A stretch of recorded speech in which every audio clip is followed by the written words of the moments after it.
American actor and comedian Terry Crews speaks on porn addiction and how it almost crashed his marriage. The actor was a guest on the Andy Cohen's TV show where he further disclosed how his addiction affected his marriage.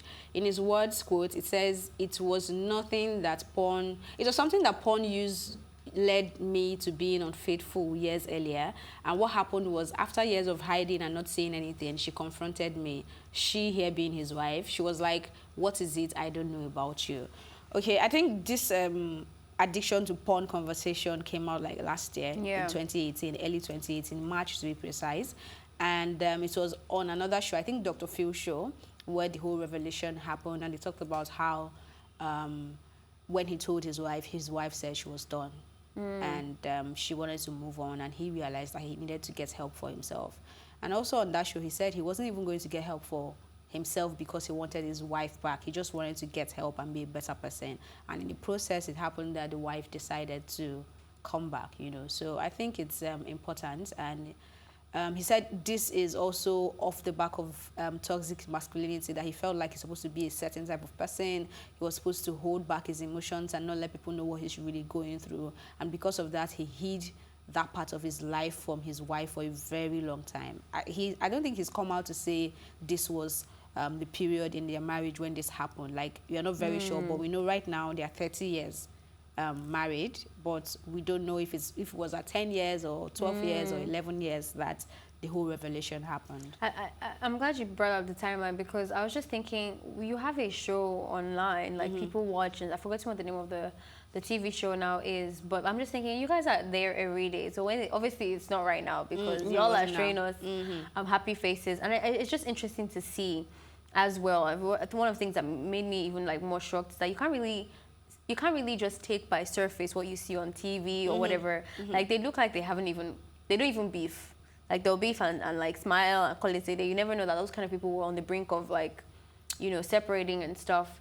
I'm really glad that our black men are not the feminine type, not the fashionable ones, like our black gangster men are coming out to show vulnerability. Him, Common, a lot of other people are speaking up against this movement. And I just hope that our Nigerian men will catch on soon. I know we catch on late sometimes for good stuff, but I hope they really start to see we saw Dotso coming out to speak a few days ago. Dotso, and someone else. Well, Timmy too is... Yeah, Timmy is still on it. Yeah, he's doing pretty well. So I'm glad that people are coming out to really talk about this thing.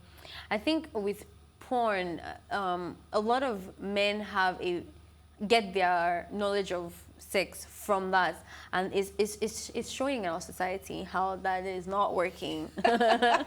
It is really showing, because I know that even if some men don't come out and say it, you can tell that the idea that they have is pretty skewed and a bit scary. I remember when I was reading his story, he mentioned that even when he thought about sex, he thought about it like, you owe it to me, not that like it's something that was supposed to share. A mutual thing. And even when she said I'm going to walk away, he felt like, yeah, you should go away, because all you're here for is sex. That is a very, like, that hits home for me. I feel like a lot of Nigerian men think that, like, yes, what am I going to put you in the house to come and marry you for if you're not going to be giving me good sex and all that stuff? Sorry to cut you. I remember in the previous video, he talked about how he now later realized that she has sacrificed a lot for him, because while he was on the road having an awesome career, she was there taking care of the children, and she would always tell him, go, I got this, like, the home is fine. And after the therapy and the conversation, he began to realize how much she had sacrificed for the family that they have now. So yeah, I think I think there are layers of conversations from this topic that this is one thing I've always talked about too, that I feel like men need to begin to have conversations amongst themselves. Like, men that have lived it, done it, seen how it's happening, and they've been able to learn and unlearn. I think it's time for them to impact those knowledge to people that also, young men that are coming up, and letting them understand that this is what it is. You are not supposed to bottle it all up. You're supposed to be responsible in this type of way, and your wife is not just there for, you know, whatever you think she's there for. So hopefully we'll have more conversations around this, because even here in Nigeria, I think there are just very few people having this conversation, like very few. I'm not even sure if few is the word to use, because it's smaller than few, you know. So these conversations need to start happening.